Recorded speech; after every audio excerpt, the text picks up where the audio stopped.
Hey crew, I've got the key to that 22 Ford Expedition. We are going to take it for a drive, but first let's check out how it looks on the inside and outside. The 22 model gets a refresh, including some exterior tweaks and this new stealth package, which blacks out details like this bar running across the grille, the Expedition lettering up top, the lower molding, and the two front tow hooks.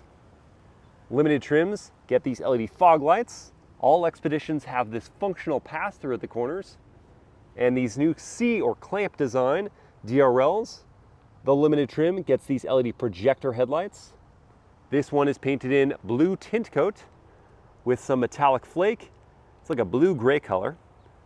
In profile, stealth models get these 22-inch wheels with a very muscle car-esque polished aluminum border or brushed aluminum finish. And I don't know if it works on an SUV. Looks almost aftermarket. They're wrapped in General Grabber 285 section all-season tires. There are two-tone door mirrors with integrated turn signals. Roof rails up high. A chrome treatment for the lower portion of the windows that runs around the back. And black gloss for the power running boards. Stepping back to look at the profile, here the Expedition looks more traditional. Chunky, boxy SUV. Not as much of a statement as that new face for sure. At the back, we find C-design taillights to match those LED DRLs up front. More blacked out accents like this bar running across the tailgate, the Expedition lettering, and the lower molding. No exposed exhaust ports, that's interesting. Just one kind of tucked up under there. This cap is covering up the hitch receiver, and with the as-equipped heavy-duty trailer tow pack, the Expedition can tow up to 9,300 pounds. I would say the tweaks for 22 help modernize the Expedition a little bit, but it stays conservatively styled relative to some competitors like the Wagoneer. Let's check out that interior. Opening up, power running boards deploy, and looking inside at this blacked out interior with red contrast stitching. Limited trims get leather for the seats. The grain leather feel is kind of plasticky though. You do have perforations and seat heating for the second row, which are captain's chairs, armrests, they slide, they recline, all that good stuff. On the doors, leather is up high with red contrast stitching. This is a padded armrest, little styling detail here, hard but smooth plastics, and that's a leaf. Down here, scratchy hard plastics, Bang & Olufsen 12-speaker sound system, nice big cubbies in the doors. To get into the third row, pull up on this lever, slide it forward for a large access point to the third row, and with those running boards, it's just so easy to get into the back. Giant grab handle as well. Now with this second row seat slid all the way back on its rails, I'll show you at 6 feet tall, this is how I fit. I got a little bit of knee room, foot pockets are big, without the middle seat of course. I can just kind of let my leg lounge out there. Headroom is close, but it do fit, that's good. You get a cup holder here, a power reclining seat back, USB port, tons of storage, and then a DC outlet back there. On the other side, we get cup holders, storage, USB port here. You've got your air vents up high. Third row definitely checks out. And even with these fat armrests, you can slide through this alley very easily to get into the second row. Two cup holders here. Third zone of climate, neural dials, USB ports A and C there, AC outlet on that side, DC outlet there, cubby there, no real drive shaft hump to have to overcome to get between the seats. Behind my own seat, yet again at 6 feet tall, I've got loads of knee room. This seat isn't even slid all the way back. Foot pockets are big to slide my feet under. Thigh support is excellent. Headroom is even better than the third row. The only thing I would change about this second row, because I mean you've got everything here, including your panoramic glass roof on this limited trim, would be a secondary set of air vents in addition to these, maybe some right here. Let's go check out the front. Door close noise. Very, very solid. Up front, we have heated and ventilated leather chairs with 12-way power adjustments. Expedition is spelled out on the carpeted floor mats. Little Easter egg here of a map of, is it Dearborn, Michigan, where Ford is based, or Louisville, Kentucky, where the Expedition's built? Tell me in the comments. Door material quality, same as the second row. You get power adjusting and power folding door mirrors, 3-position memory for the seats, a button to fold down the third row headrest, and then this other one to open up the tailgate. Inside, we find 19 cubic feet of space behind the third row with some additional storage underneath the floor. You can power fold down the third row with this button here, do them individually or all together. With that third row down, you've got 64 cubic feet of space. You can then press this button here to power fold down this second row as well. If you get both rows down, you've got 105 cubic feet of space. You can then raise the third row with the same button. Second row, you're gonna have to do manually. Power close button on the tailgates. And let's say you wanted to access something in the trunk, but you didn't want to open up the full tailgate. You can just hit this button and pop up the back glass for quick access. To get into the front, we've got a nice big grab handle like the second row. There is a heated leather wrap steering wheel on the limited trim, red contrast stitching on the inside with the stealth package, digital instrument cluster, no head-up display. There are a lot of hard plastics though. Some injection molding here with red contrast stitching both above and below. The hidden storage cubby that's just like the F-150, which shares its redesigned dashboard, including the optional 15.5-inch touchscreen infotainment with wireless Apple CarPlay and Android Auto. If you don't like the big screen, there is a standard 12-inch unit. What I do like about it is that it keeps all the HVAC controls below and accessible. There's a physical volume knob as well. Slide this panel forward to find a wireless smartphone charging pad and 2 USB ports, 1A, 1C. Cup holders are in here. This trim is like a camo skin. I prefer it to gloss black. You've got your gear selection here, drive mode, 2-speed transfer case, padded armrest. Inside is just a cavernous center console. So much space in there. Visibility is fairly good. You've got a thicker blind spot at the C-pillar, but there is standard blind spot monitoring with rear cross traffic. I do wish there was a digital rearview mirror to cut through the clutter of a full cabin.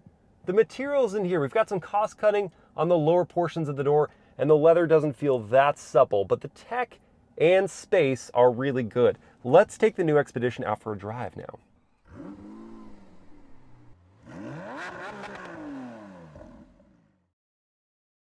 All right, let's fire it up.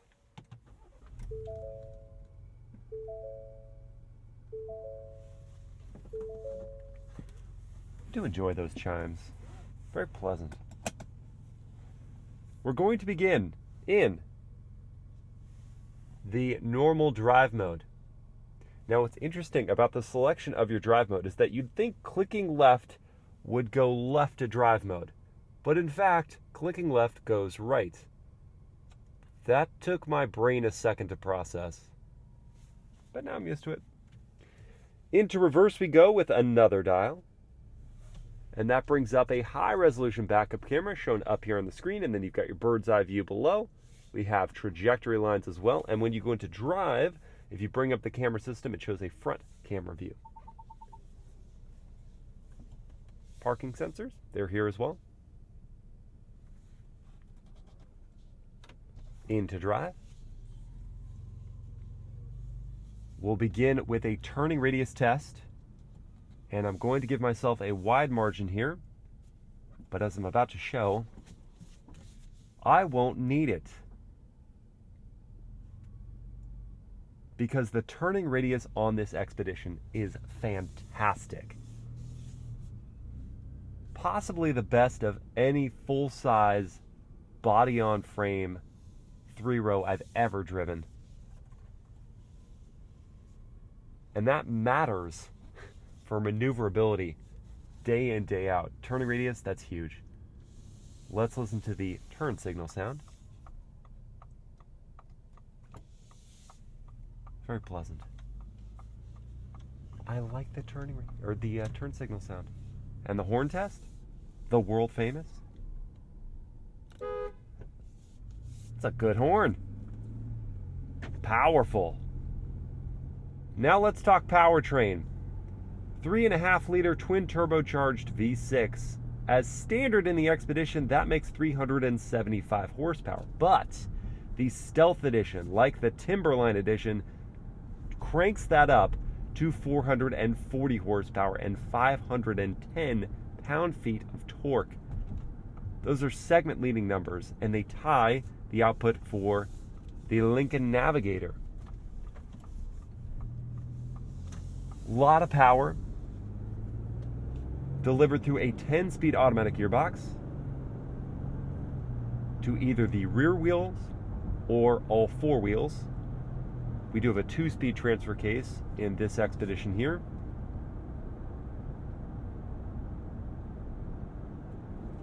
This twin turbo unit is very smooth. The brakes are a little tough to modulate. I don't get a great feel from that pedal, so I've worn 2 different types of shoes, and I thought, oh, the thicker soles of the last shoes were the reason why I couldn't figure that out. But these are thinner soles, and it's tough to get that perfect finesse of the brake pedal to make for smooth stops. May come with more time behind the wheel.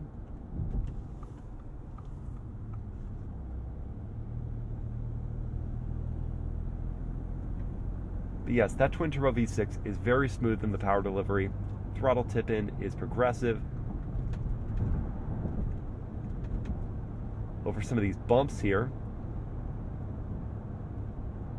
The Sport Tune suspension that you get in the Stealth model does ride firmer than the standard Expedition. And so you do bounce around a bit, you're jostled. The hits aren't harsh, however, so it's totally bearable. Not enough of a reason not to choose the Stealth package for a firmer ride quality. And the seats stay extremely comfortable. Not as comfortable as the Lincoln Navigator's 30-way power adjustable seats, but still very, very good. We should see how quick this Expedition Stealth gets to 60 miles per hour, so let's do that. For that test, I've got my race box set up here. I'm in Sport, holding my foot hard on the brake. I'm going to give it a little brake boost and let it go. Can I catch the Model Y? 6.3 seconds to 60. That's slower than I anticipated, but still very quick for a vehicle in this segment. Now the soundtrack isn't as exciting as a naturally aspirated V8 like you can get in some competitors, or even maybe the hybrid V6 from the new Sequoia.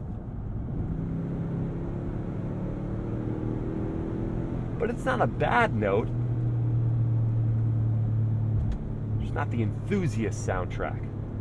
The performance is good though. 6.3 on a little bit of an uphill, not perfect conditions, is peppy for something this big, heavy, and unaerodynamic. And when you're in Sport, the throttle response sharpens and stays with you. It holds onto those gears longer, isn't as quick to upshift as the normal and eco drive modes. And on this vehicle here, part of the reason why the acceleration, well, okay, it's not as sharp as I expected, but it's still very sharp, is the fact that we've got the 3.73 rear axle ratio as opposed to the 3.31 that you get as standard. Now that's primarily for towing, kind of getting you out of the hole easier, but it does also help even if you're not towing anything. It's quicker off the line.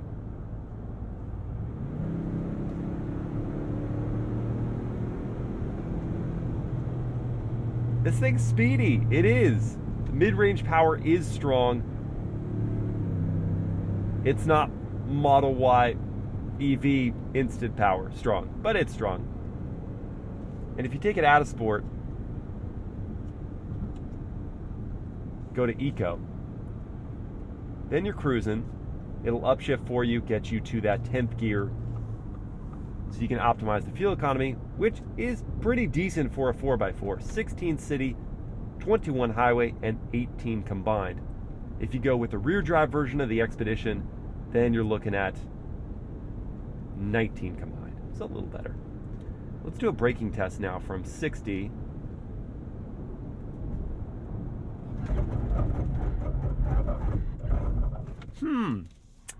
Interesting.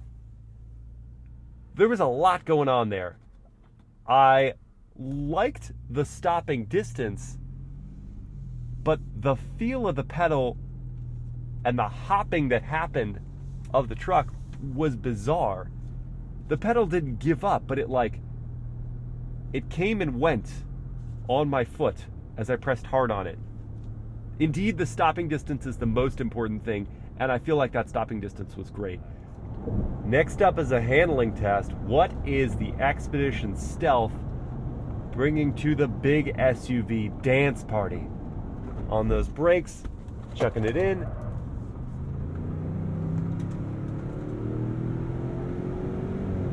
So it definitely cut power on me.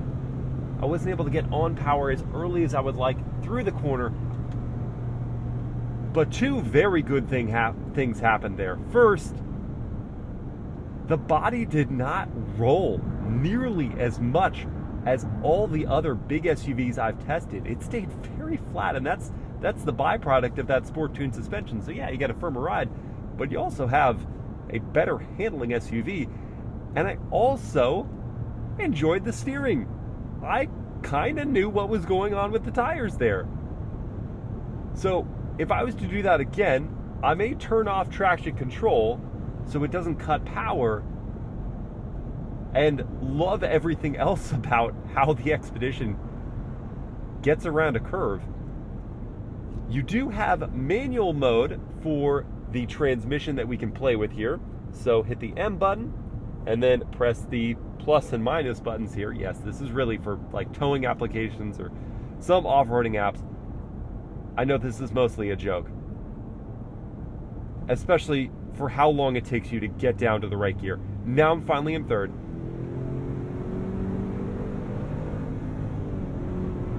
And pressing the plus button doesn't really matter. You have to do it so early to actually get the gear to change. I'll show you again. Minus. Now I can do minus, down to M3. Hit plus. Now, way early. And that did it. That allowed us to shift before the red line. Yeah, manual mode. Not for fun. It is for towing or for off-roading. Let's go out of sport. Go to Eco Drive mode.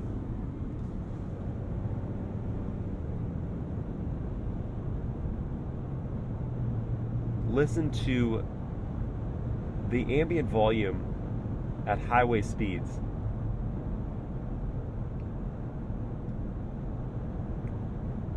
Fair amount of tire noise on those 22-inch wheels. Car's gonna pass me. Road noise is there. Wind noise is as well. So alas, not the quietest cabin on the highway. We can engage adaptive cruise control with a lane keep assist feature.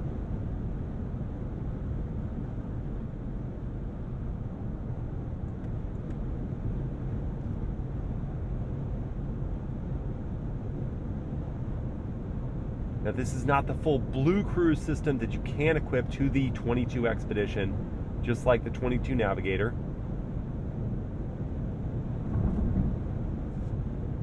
So it wants you to get your hands back on the wheel after a short interval.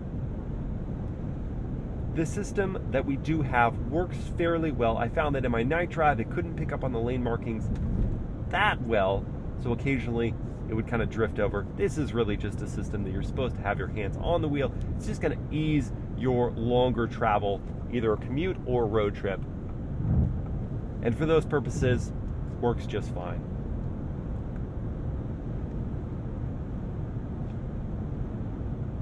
If you do want to hear the Bang & Olufsen 12-speaker sound system, I'd encourage you to watch my POV night drive.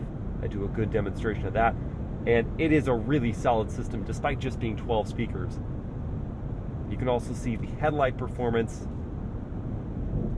and not hear me talk as much. Let's get into the pricing and competition for this 22 Expedition and see how it measures up against the rivals.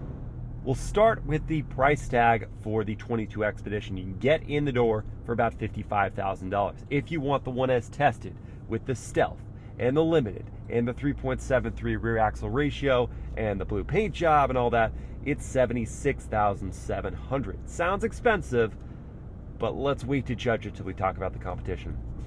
The 22 Chevy Tahoe starts around $53,600. That gets you a 355 horsepower V8, but you can upgrade from there for extra money to a 420 horsepower V8 or a Duramax diesel that makes 277 horsepower. But, you know, the tow rating's good and the fuel economy is great. The 0 to 60 time is as slow as with the V6, with the Duramax V6, 7.9 seconds, and as quick as 6.8 seconds with the 420 horsepower V8. The fuel economy is as terrible as 16 combined and as good as 22 combined with the Duramax 6-cylinder. Cargo space is segment leading at 123 cubic feet with all the seats folded down.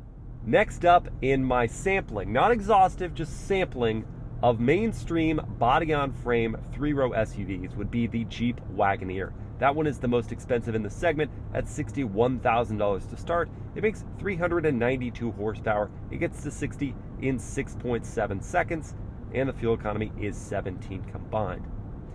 I would also throw in the 23 Toyota Sequoia.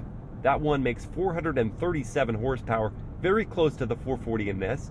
It gets 21 combined MPG. The 0 to 60 time is 5.9 seconds. The cargo space is really small in the Sequoia though. Of those, I feel like where the Expedition has strength is the power to performance ratio. Perhaps not as good of a ratio as the new Sequoia, but still very, very strong. It's the best handling to me in this segment. The looks aren't ravishing. It doesn't look bad, it just doesn't excite me quite as much. The cost cutting is a little more evident in this interior than some competitors, especially on the lower part of the doors, and the ride is a little firm and a bit loud in here. If you're looking at the most space and style in this segment, I think that Tahoe is going to appeal to you, and if you really care about the fuel economy, then the diesel there is just class leading. If you don't care about space at all, the new Sequoia is a winner. The Expedition is, weird to say, the enthusiast choice. Can you even say that about this segment? I'm going to say it. The enthusiast choice. While not really giving up too much of the things you really care about in this segment. I hope you guys have enjoyed this POV drive review. If you did, please like, comment, and share the video. Subscribe to the channel. Hit that bell to get notified. And I'll see you next time.